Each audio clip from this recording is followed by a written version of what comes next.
सरले भेट्नु हो म बिचारा ठाउँ छ के खै मेरो भेट्नु भयो म भेट्नु के भन्ले अहिले त सारा है मेरो त यहाँ आनन्द पहिल्यै बसेको के न्यानो खै मेरो कुन यो हो नि हजुरको त यहाँ थुप्रै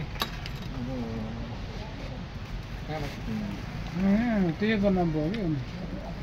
त्यत्रो ठुलो कुर्ती छ कहाँ बस्ने भन्छ नि त्यही गर्न भयो अब रोटी नखाने मान्छे अलि पर बस्छन् लाइट छ फेरि एउटा फेरि चित्त खाएको लाइफमा बर्खामा पानी पऱ्यो नि यस्तरी